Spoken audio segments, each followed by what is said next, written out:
A falta de mão de obra é tema de discussão em todos os setores da economia. Empresas alegam ter vagas e não conseguir pessoal capacitado. Trabalhadores procuram emprego e não encontram. No Rio em Foco de hoje, vamos conversar sobre as contradições do mercado de trabalho e a busca por soluções conjuntas para atender às necessidades das empresas e dos trabalhadores.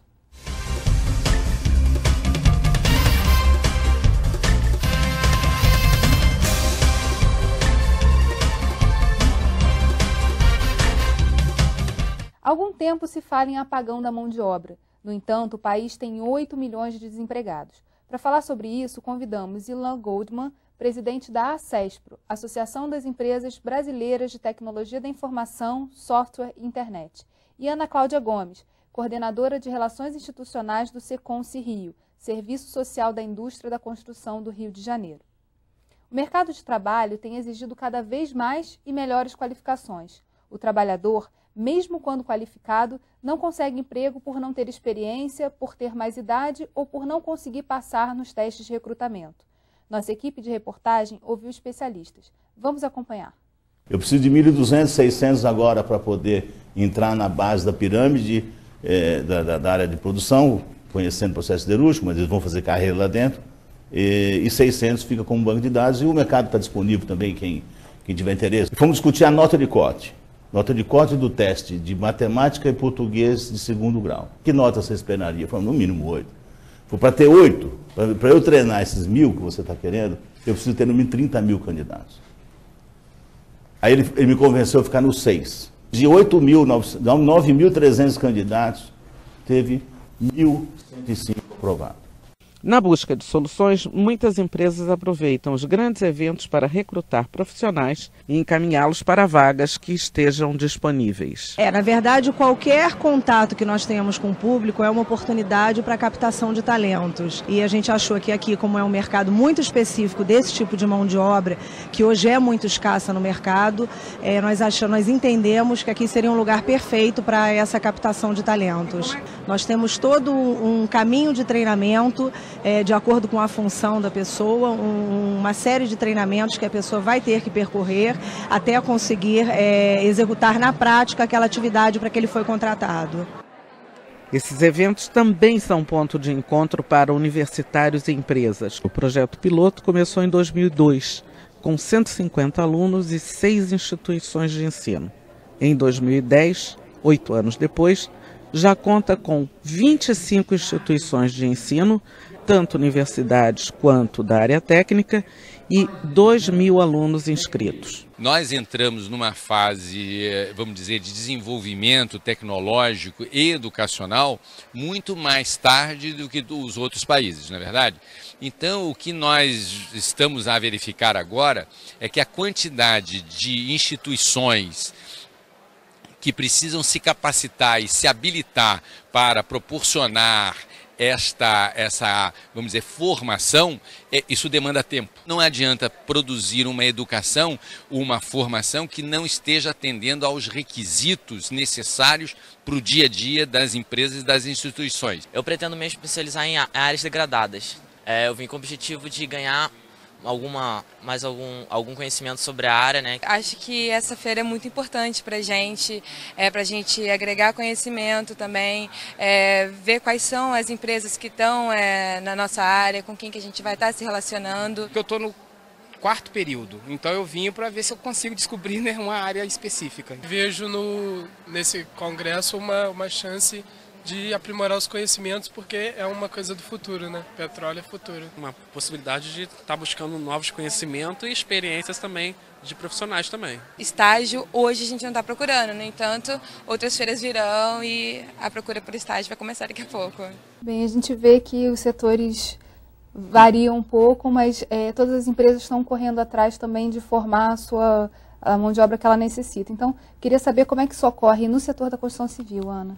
Se a gente for falar dos níveis operacionais, né, historicamente essa formação era empírica, né? Esse trabalhador entrava como servente num canteiro de obra, com nível de instrução quase que nenhum, analfabeto ou semi-analfabeto, efetivamente, e aí aprendendo. Na observação de um posto de trabalho, ele ia começando ali os primeiros passos, se tornava meio oficial de pedreiro, engenheiro e dali ele se tornava um profissional. Se ele tivesse alguma aptidão um pouco maior, uma habilidade de se comunicar, ele se tornava um encarregado, e esse processo vinha sendo feito só na prática, né? A mão de obra do nível operacional.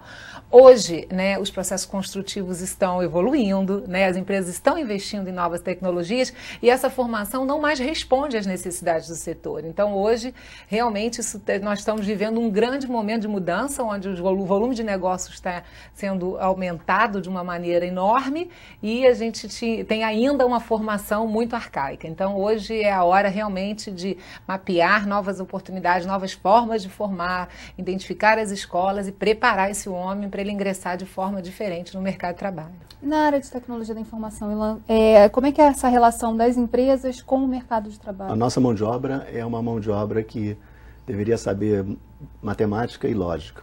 Esse é o público que a gente busca. Eu acho que no passado esse pessoal vinha muito mais bem preparado da universidade. Hoje ele vem com o básico do básico do básico. Então o que está acontecendo é que há uma transferência para a empresa da responsabilidade de capacitar esse profissional. Então as empresas praticamente elas têm um setor de continuidade à universidade. Uma saída talvez fosse justamente estar mais junto da universidade no momento da formação, né? É o que a gente procura, né? A universidade, por sua vez, tem os seus problemas, porque isso é uma cadeia. Ele também recebe esse profissional, esse rapaz, esse jovem é mal preparado pelo ensino médio. Então, não é incomum você encontrar universidades onde surgiram o que a gente chama a matéria zero. O cálculo zero, a física zero, quer dizer, o beabá que tem que ser ensinado para poder dar a base mínima. Então não está na universidade o problema, está na cadeia inteira. O mundo da educação, né, esse universo precisa ser um ensaio para a vida profissional, né? Então, eu acho que essa aproximação que você citou das empresas, das instituições formadoras, da vida acadêmica, da vida escolar, ela é fundamental, né? Os alunos, esses futuros profissionais precisam começar a pensar profissionalmente, a viver ambientes organizacionais, fazer visitas, até para você, desde o momento da escolha da profissão, né? Porque eu acho que a escolha é fundamental para que você consiga ter identificado não só a área que você gosta, porque não basta gostar, tem que ter talento, né? A área para a qual você tem talento para crescer e ser um bom profissional. Então, acho que essa aproximação das empresas, das universidades, das escolas tem que ser muito grande para que a gente supere todas essas questões históricas, né? Eu concordo com a Ana Cláudia. Nós temos observado que a pessoa sai da universidade realmente sem ter vivido nenhuma experiência o que é o mundo empresarial. Então, às vezes, você contrata um jovem para ingressar, mesmo sem experiência, e passa um mês ele vai embora. Ele vai embora porque ele alega que ele já se candidatou a outras empresas e chamaram ele. Ele não tem, vamos dizer assim, uma relação de respeito entre a empresa que o contratou. Acaba isso demonstrando uma falta de, vamos dizer, sintonia de como reconhecer, vamos dizer, o valor daquela oportunidade que ele teve. Uhum. E uma pergunta, só para a gente fechar esse bloco, a gente fala muito da demanda, da falta de mão de obra, e a gente viu ali um diretor da CSA dizendo da quantidade de pessoas que ele teve que deixar entrar no processo de formação para depois tirar o número que ele precisava para trabalhar efetivamente. Tanto no setor de tecnologia da informação quanto no de construção civil. A gente sabe hoje quantas pessoas a gente precisa para suprir essa demanda de mão de obra, ou isso varia muito, é sazonal, enfim? Olha, a gente sabe que todas as nossas empresas estão carentes de mão de obra. A verdade é que, como eu disse, falta formação. Então, há uma grande dificuldade de você dar partida, porque, no nosso caso, a pessoa tem que ter minimamente alguma qualificação. A gente calcula que nós temos uma carência de 100 mil profissionais aqui no Rio de Janeiro. É difícil mapear, né, ou precisar os números dessa, né, da necessidade do setor efetivamente, mas assim, o que a gente sabe, existe também um contingente de pessoas formadas e que precisam de oportunidades. Então as empresas estão diariamente nos jornais tentando captar mão de obra, mas estão querendo a mão de obra pronta. Elas precisam saber que elas precisam dar oportunidade a todo esse contingente que está disponível pelas escolas, pelas entidades formadoras, pelo próprio governo, pelas iniciativas do governo, enfim. É importante que o empresário dê oportunidade para o jovem que está aí querendo aprender na prática agora, né? Tecnologia da informação, que é a reforma da educação para garantir mão de obra qualificada. A gente vai conversar sobre isso no próximo bloco. Não sai daí. Rio em Foco aqui, política e economia caminham juntas.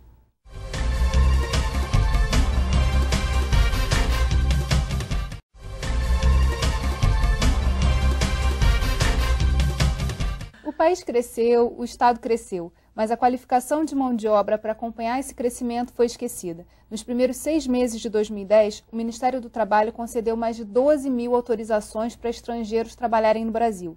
Mais da metade dessas concessões foram para a área de óleo e gás, no Rio de Janeiro. Como é esse ingresso de mão de obra estrangeira no setor da construção civil? No passado, né, nós chegamos a viver efetivamente um apagão, num passado recente, há 4 anos atrás, e a gente percebeu que teve realmente uma vinda de muitos angolanos, né, enfim, para a indústria da construção civil. Hoje isso a gente não identifica ainda, né, eu diria a você, hoje eu tenho, o Seconce Rio tem em seu site 1.600 profissionais prontos para ingressarem no mercado de trabalho à disposição das empresas, é um banco de oportunidade que a empresa entra lá, traça o perfil e identifica esse trabalhador, e as turmas de formação não param, né? Mensalmente a gente também tem disponibilizado um grande efetivo, então assim, não estamos identificando essa invasão de mão de obra estrangeira ainda na indústria da construção civil. A gente vê empresas estrangeiras, multinacionais vindo, se interessando, principalmente com relação aos grandes eventos esportivos que nós vamos sediar, né, que nós estamos falando agora de 2014, 2016.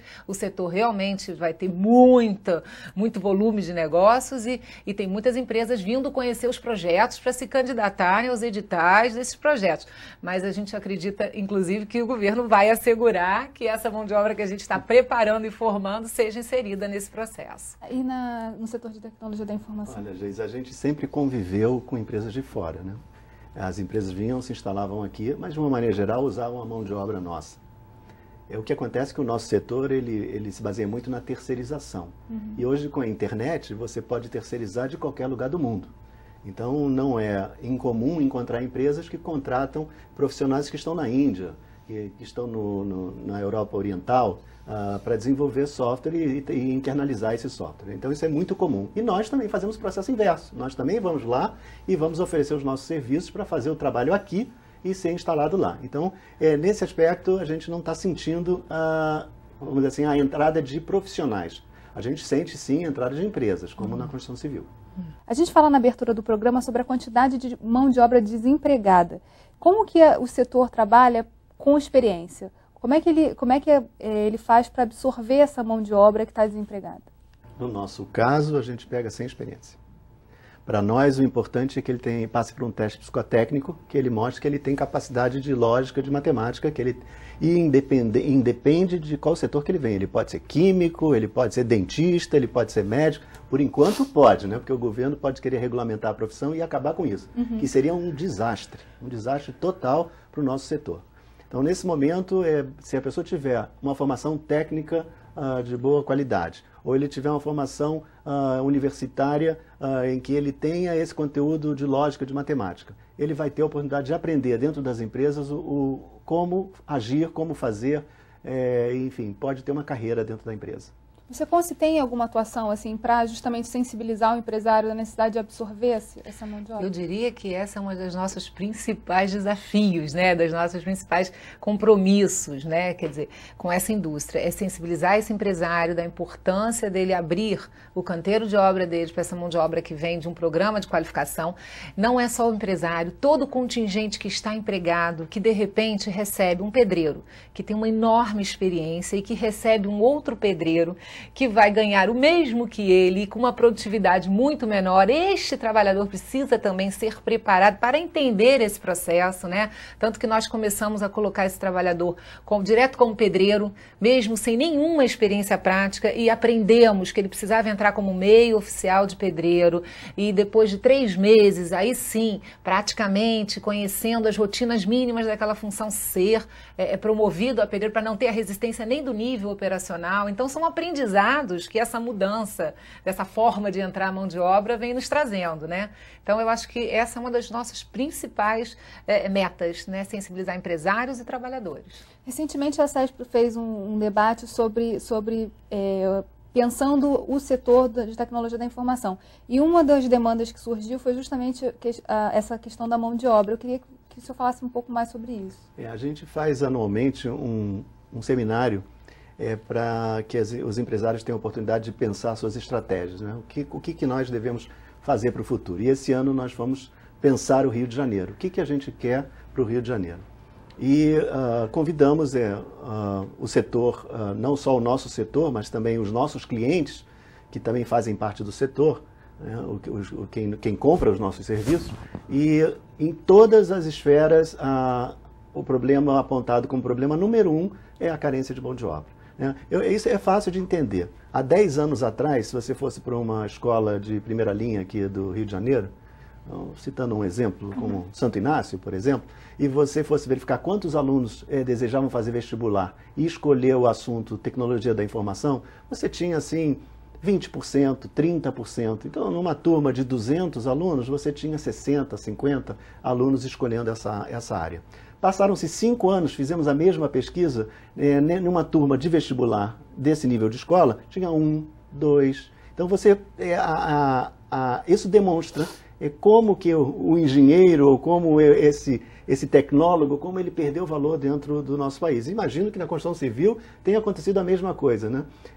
Outro dia eu perguntei a um amigo, o que você achava se você tivesse que voltar à escola e tivesse que escolher de novo a profissão, se você escolheria ser engenheiro? Ele falou, de jeito nenhum, porque aqui não se dá valor a essa profissão. Então, o Brasil é realmente um país onde você tem que discutir valores, e cada pedacinho tem o seu valor. Então, eu acho que é isso que a gente tem que pensar. E sobre como reformar, quer dizer, na verdade a gente falou aqui um pouco da necessidade de repensar a educação mesmo, a forma como como é que ela está inserindo as pessoas e preparando para a vida. Então, queria que a gente só fechasse esse bloco falando um pouco da importância assim, da educação, de repensar a educação, em que pontos a gente deveria levar em consideração nesse processo. Sabe o que eu enxergo assim, como uma das maiores carências na formação profissional é a competência relacional. Eu acho que a gente fala muito em qualificação profissional, na técnica para se executar, e as empresas hoje mais procuram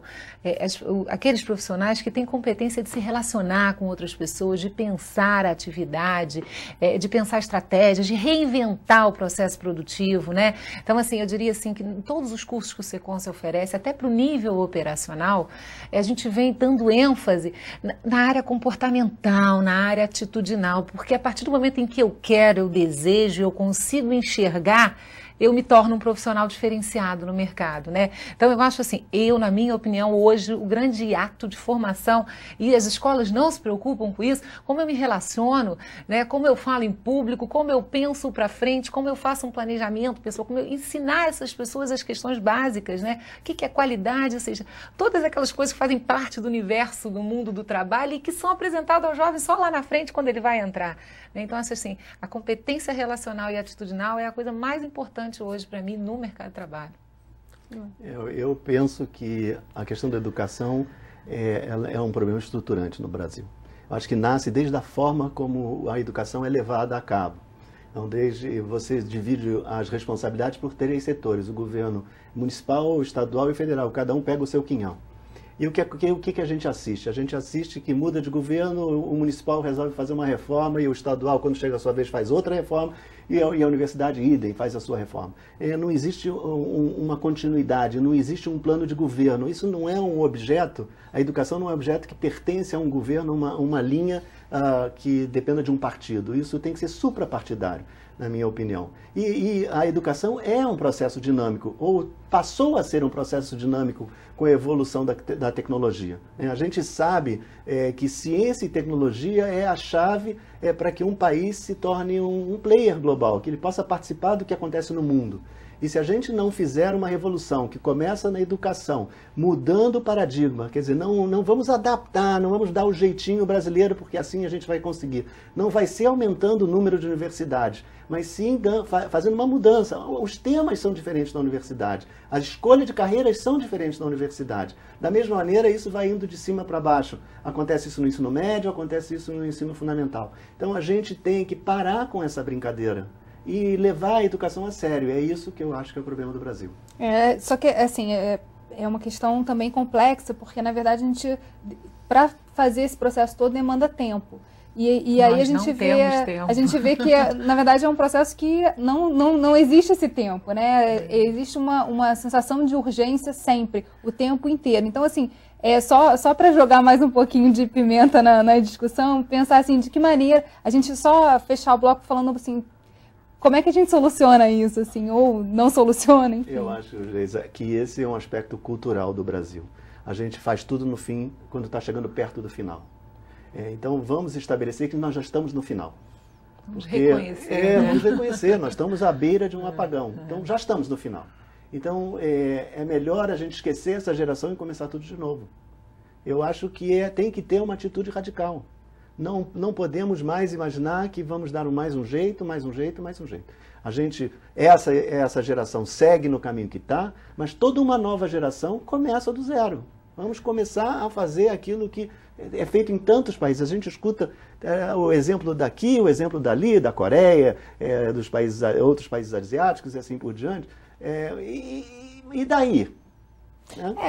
Eu acho que, na verdade, é a questão do foco, né?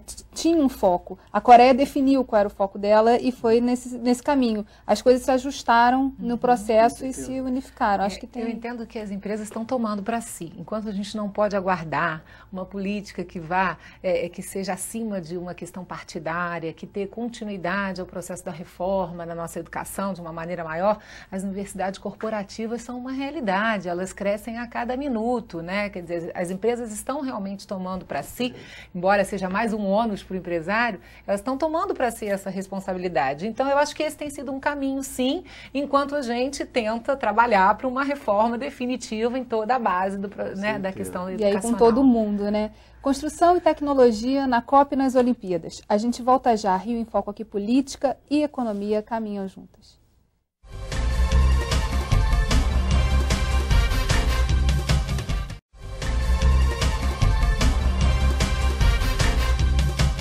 O Rio de Janeiro é considerado um polo importante de tecnologia da informação. Ilan, o que falta para transformar esse conhecimento todo que a gente tem acumulado aqui em desenvolvimento para o setor? Eu acho que o que nós temos visto é que as pessoas que estão evoluindo na sua condição financeira, né, que estão saindo da classe D e indo para a classe C, são as pessoas que estão procurando a nossa área. Elas têm uma percepção de valor de que na nossa área eles têm onde crescer, podem viver um sonho. Então esse é o grupo que o setor está trabalhando. Quer dizer, essa massa é a massa que vai formar programadores, que vai formar técnicos de infraestrutura, que evidentemente eles podem caminhar para ser analistas e subir dentro das organizações das nossas empresas. Então eu imagino que esse é o momento desse grupo de pessoas e é onde a gente está procurando essas pessoas. Falando ainda em tecnologia, como as tecnologias são utilizadas no caso da construção civil para formar essa mão de obra que está sendo qualificada dentro do SECONS? Você está falando em uso de tecnologia no processo de formação profissional. Isso vem sendo ainda muito gradativo, né? Infelizmente, mas nós estamos começando a experimentar, né, o uso da educação à distância, né? É um processo todo de inclusão, inclusive digital, para esse trabalhador. O SECONS, nesse momento, está desenvolvendo algum software, algumas interações, né, para auxiliar no processo de qualificação profissional, para promover primeiro uma aproximação desse homem à máquina. A gente está falando de um perfil tão diferente, né? Mas em termos de atrair mão de obra para o setor, infelizmente, apesar de ser o setor que mais emprega no país, de ser o setor que constrói tudo que o ser humano tem, né? A casa, a escola, a igreja, tudo que você imaginar foi a indústria da construção civil que fez. Esse profissional ele não é muito valorizado, né? Então hoje o setor reconhece isso, da importância de valorizar esse trabalhador e está então iniciando a nível nacional, a CEBIC, a Câmara Brasileira da Indústria da Construção, vem organizando uma grande campanha de valorização do trabalhador da construção civil para que todos os estados do Brasil inteiro possam estar incentivando a inserção e mostrando para esse trabalhador que caminho ele pode percorrer, todo o crescimento que tem, né, para ele. E o SECONS vem então também fazendo muitos cursos de iniciação profissional na indústria da construção civil com esse diferencial. Você está sendo já inserido de uma maneira diferente daquele trabalhador que está lá, né, com um processo de educação continuada. A gente faz uma primeira introdução, né, sobre noções básicas, sobre o mundo do trabalho e mundo da construção civil, são 2 módulos básicos do nosso treinamento, e a gente tem o compromisso de inseri-lo no mercado.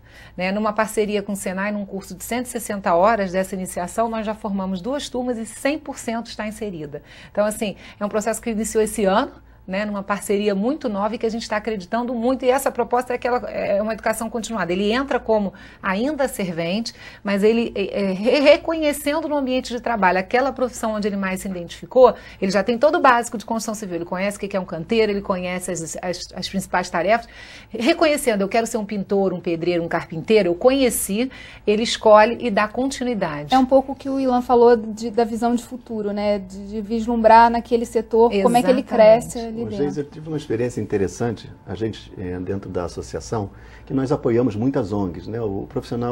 A empresa de TI, ela é muito idealista, então ela sempre procura participar de ações sociais, né? Isso é bastante comum.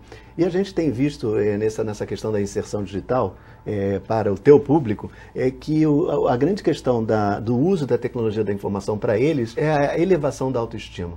Isso aumenta tremendamente a autoestima e ele passa a enxergar, quando ele vai buscar um emprego, que ele se sente, não, eu sei o que eu sou, eu sei quanto eu valho, eu sei quão importante eu sou. Isso é tratado dentro do processo de inserção digital, porque ele passa a entender o que faz, por exemplo, como ele faz um currículo, quando ele escreve as suas competências, as suas qualidades. É isso que a gente tem observado. Eu não sei se você... Nesse curso nosso de introdução à construção civil, no módulo Mundo do Trabalho, depois de conhecer como funciona o mercado de trabalho, como eu me comporto numa entrevista, né, como é que é a hierarquia, como é que são as relações nesse mundo, eu me preparo para entrar, simulo uma entrevista, preparo o meu currículo, né, quer dizer, preparo o meu kit emprego, porque até isso, o básico elementar, a documentação mínima necessária para ingressar no mercado formal, porque estou falando de pessoas, não que nunca trabalharam, mas que na maior parte da sua vida produtiva estiveram no mercado informal. Então não tem todos os documentos que uma empresa necessita, não tem PIS, não tem, né, quer dizer, então assim, essa preparação, esse ensino, a gente conduz essa pessoa para todo esse mundo formal. E a experiência da informática, a gente tinha um pouco de receio, né? O empresário acredita pouco que esse trabalhador vai acessar, mas isso para nós é uma verdade. Nós temos um laboratório instalado que tem 100% das turmas cheias e em todos os programas de introdução o trabalhador que está assistindo, quer dizer, quem está querendo se inserir nesse mercado, consegue acessar essas informações? Como ele se inscreve para participar desse processo? Para o Seconce, eu tenho sempre turmas abertas. Quem quiser fazer uma carreira na construção civil pode ligar para o Seconce pelo 2101-2555 ou pode comparecer na Rua Pará 141, na Praça da Bandeira, de segunda a sexta-feira, de 7 da manhã às 5 da tarde, e procurar o setor de qualificação profissional e se inscrever. Com certeza tem tempo até para fazer uma turma de 2010 e começar 2011 já qualificado. A gente eu acho que esse tema é fundamental, né? Como é que a gente qualifica na questão atitudinal e como a gente leva o trabalhador também a entender que mundo é esse, como é que ele se insere nisso, né? Se não tivesse também essa transição, que a escola ensina algumas coisas, mas no trabalho, na relação, a gente aprende outras, fica muito difícil pensar num desenvolvimento mais sustentável, né? É verdade. O que acontece hoje é que a internet faz o papel de aproximação, né? Então, você quer procurar um trabalho, você pode procurar na internet. Você quer ser encontrado, você também vai para a internet. Então, você tem sites para você encontrar e sites para você ser encontrado. Então, isso fica muito fácil. E é o que acontece no nosso setor. Então, o problema não está em encontrar e ser encontrado. Talvez seja um problema de outros. Mas no nosso caso, o problema continua sendo estar qualificado ou não estar qualificado. Empresas e entidades de classe investem em parcerias. Nossa reportagem vai mostrar um dos projetos que está sendo desenvolvido pelo Senai. O projeto Terça Sem Dúvidas é um projeto de orientação educacional que tem por objetivo subsidiar o processo de decisão dos jovens na escolha de uma profissão, né? Tanto no que se refere à inserção desse jovem no mercado de trabalho, como daquelas pessoas que pretendem mudar de profissão, dar um novo rumo às suas vidas profissionais. Ele é parte de um projeto de orientação educacional que, como prevê o modelo de educação que a gente adota, visando apresentar. A gente sabe que nós temos um grande problema problema da educação é o problema da evasão escolar. Então, a partir do momento que o jovem tem um processo, né, onde ele encontra uma informação alinhada àquilo que ele vai estudar, né, fugindo um pouco do senso comum dentro de cada área ou de cada ocupação, ele tende a fazer uma escolha mais assertiva, né, e dar continuidade aos seus estudos, minimizando esse problema da evasão. Né? Uma outra característica, né, que a gente pode citar é a conscientização, né, dos jovens em torno da questão da escolaridade, da elevação da sua escolaridade e, sobretudo, né, do entendimento de que o processo de educação profissional ele deve ser um processo contínuo. A manutenção e a inserção dele no mercado de trabalho está condicionada não só a ter uma boa qualificação, mas a se dispor também em fazer com que esse processo seja um processo contínuo. Olha, na área de programação informática, é uma das áreas que mais ganha na área da informática e também é o que menos tem profissional. Então, eu estou me preparando exatamente para essa área, mas digamos que eu tenha um defeito em designer, então eu vim para cá para aprender isso. E o que falta aqui é profissional capacitado, mas todo profissional que se capacita aqui no Brasil, se ele for lá para fora, ele é muito bem visto, porque ele sabe fazer N coisas e o de lá só sabe fazer uma coisa e fica limitado. Então aqui falta profissional, mas falta o profissional buscar também o mercado de trabalho. Oportunidade tem, só falta procurar. Daqui a pouco, sociedade se mobiliza em parcerias para qualificar pessoal. Rio em Foco aqui, política e economia caminham juntas.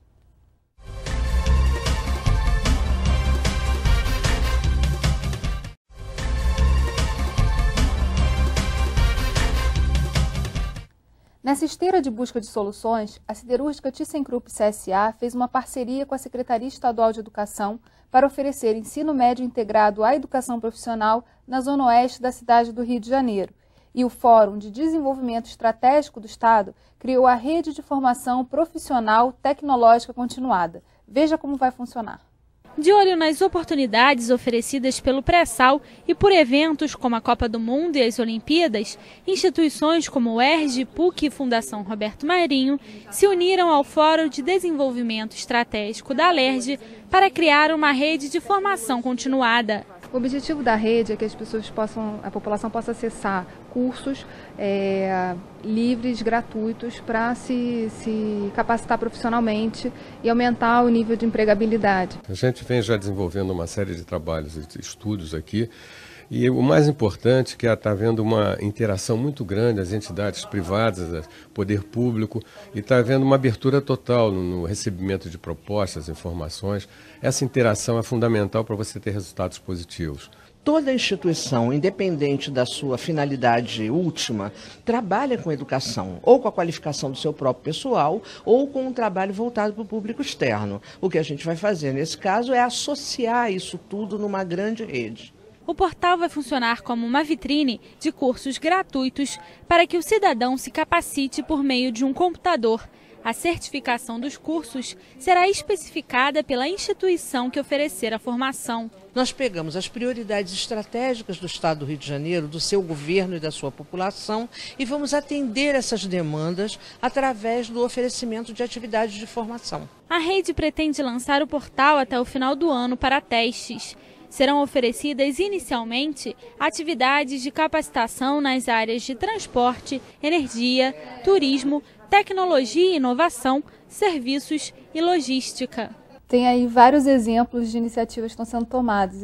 Eu queria saber, no setor de tecnologia da informação, que outras iniciativas têm sido feitas nessa interação entre sociedade, empresa, o governo?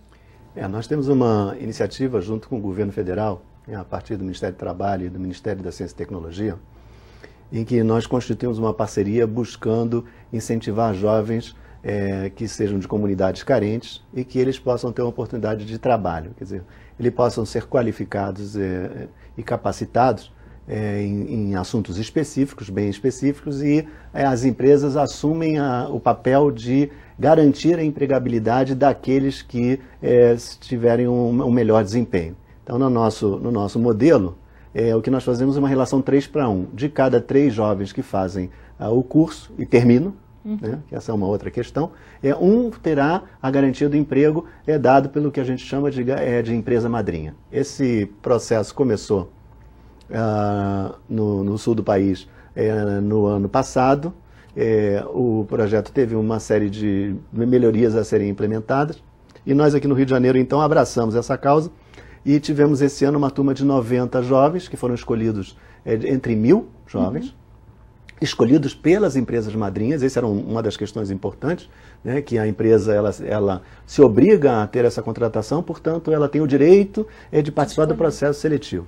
E desses 90, então, 30 têm garantia de emprego ao final do curso, que acabou de acabar. Pelo que foi dito até no evento, o aproveitamento foi até maior do que os 30, né? Outras pessoas participaram desse processo, acabaram sendo absorvidas pelas empresas. É verdade. E como isso vai continuar? Só para saber, assim, para as pessoas saberem se elas podem se inscrever numa próxima oportunidade? Não, isso é feito junto com as prefeituras, porque nós fazemos isso em locais espalhados pela cidade, né, em locais que a prefeitura nos orienta e nos ajuda a colocar.